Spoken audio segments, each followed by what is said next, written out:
Thanks, Marie-Claire, and thanks for that very inspirational introduction. It's a lot to think about and taught me a lot very quickly about what you're doing and where you're going with this. And thank you also for giving me the opportunity to speak to this audience. Tevfik, who's on this call, works for us and has kept me and other colleagues at Forward Trust briefed on what you and other guys are doing at New Leaf, and we're very interested and very keen to be supportive. So hopefully you have 10 minutes to talk from me here, but we have an ongoing ways in which we can try and help you in achieving those objectives. Bit of background. Forward Trust is a third sector service provider. We're quite a big organization. We've got about £23 million a year turnover, about 450 staff, about 150 volunteers. So we're one of those contract-based organizations that Marie-Claire has talked about. We came together through a merger about 5 years ago of three organizations that work with people with offending histories. RAPT, some of you may remember an organization called RAPT, which mainly worked in doing recovery programs for people in prison for who had drug and alcohol problems. An organization called Blue Sky, which focused on employment support for people coming out of prison, and an organization called Vision Housing, which focused on accommodation for people coming out of prison. So you can see the unifying theme there is we're an organization that tries to win contracts to provide services that help people with prison or offending backgrounds to take another direction. So we're quite broad and complicated, but we do operate in that world where we're a bit of a bureaucracy. We have to bid for contracts. We have to work within those government cultures to get the income to do the services we like. And you mentioned it in your introduction, Marie-Claire, and it's absolutely true, is that there is a real danger when you become an organization of this size or this has to win contracts, that you tend to view lived experience as bid candy or tokenism. Now, what we have is we've written into our mission and our basic founding documents that our belief is all about people finding their own ways, helping themselves, and our job is to help other people to find their own way to changes in their life situation. And we put a great basis on people who have made steps to what in the addiction field we call recovery, and offending field you could call a number of different things. But we put a great store in people giving back once they've made progress in their own lives there. And we try and live that mission in everything we do, in the way we design our services. The services aren't designed with people with letters after their name and white coats curing people.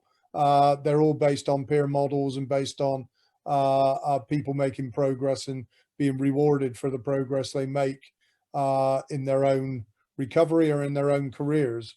And I think I can't say with hand on heart we always live up to that. As I say, we do work in a very bureaucratic world, but generally I can say hand on heart, I've been chief executive for 16 years, and the mission of the organization, the belief system we stand for, we spend an awful lot of time trying hard to live up to that. And the fact that most of the volunteers who work for us are people of lived experience, and about a third of our workforce are either in recovery from addiction or ex-prisoners.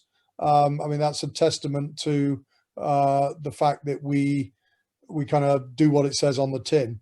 And our culture, our working culture, is all about backing up people, giving people opportunities who a lot of other people don't back up and don't give opportunities to.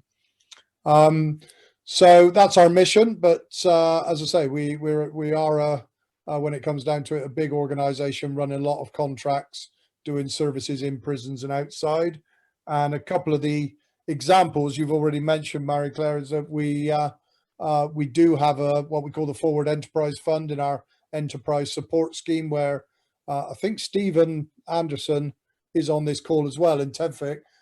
They both oversee this piece of work, which is designed to give support and channel grants and to some extent loans, although the loan scheme's closed at the moment, but to channel support into people with a history of offending or addiction who want to work for themselves, basically, whether that means sole traders or whether that means setting up the next Facebook.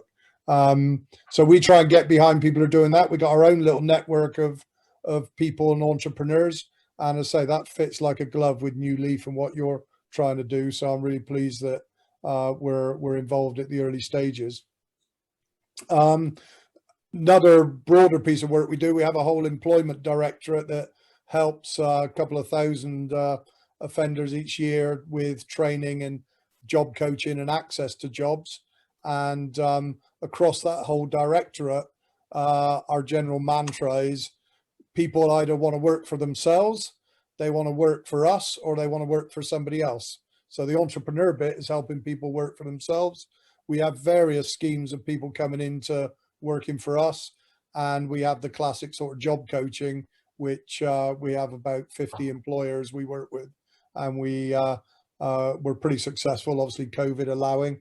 We're pretty successful in placing people with offending histories with employers who are the champions who are willing to give people a chance. You know, as you'll know, employers run the whole range of people who've got really stigmatized, prejudiced views of people with offended backgrounds.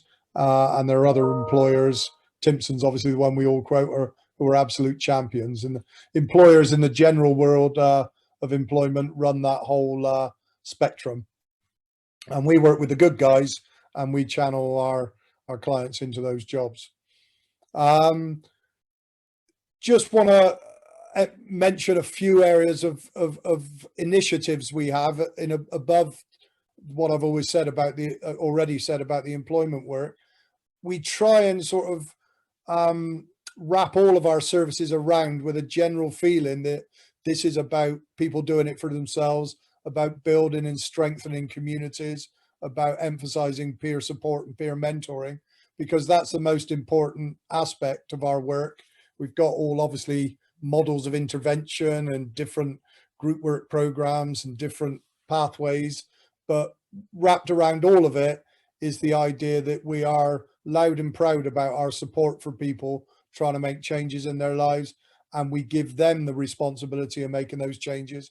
We don't take it off people and say, right, you know, here's an expert to do it for you. It's all about giving the sort of support, confidence, backing to people to make their own changes. And just a few mentions of how we live that. We have a thing called the Opportunity Escalator, and this is about avoiding the service involvement tokenism that Mary Claire merked about.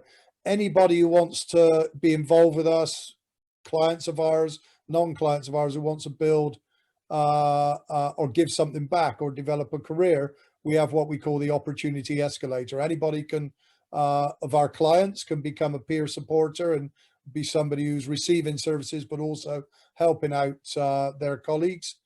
So we have 100-odd peer supporters dotted around the organizations.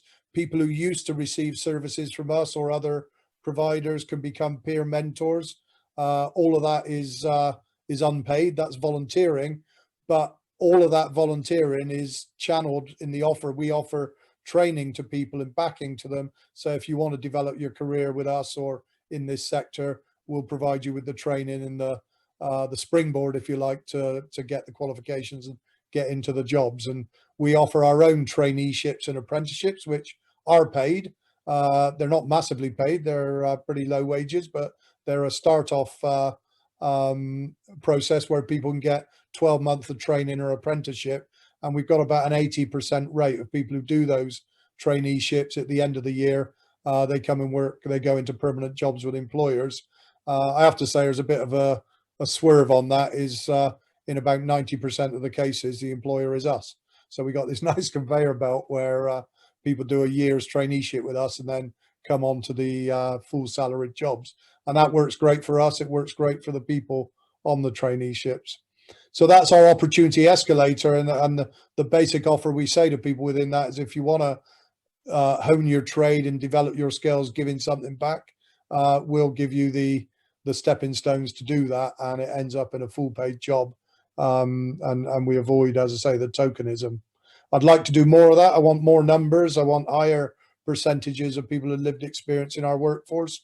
They are what drives our culture, and we're always watching the percentage. It's around 35% at the moment, but I'm always watching that percentage. I want it to go up rather than down, to make sure we have the right sort of working culture. We also have a community of, it's almost like a social network of what we call Forward Connect. And that's our what we call our recovery community of people who are making good progress in their own lives, what we call prospering in 1,000 different ways. But it's kind of a social network and a communication network of our own ex-clients, if you like.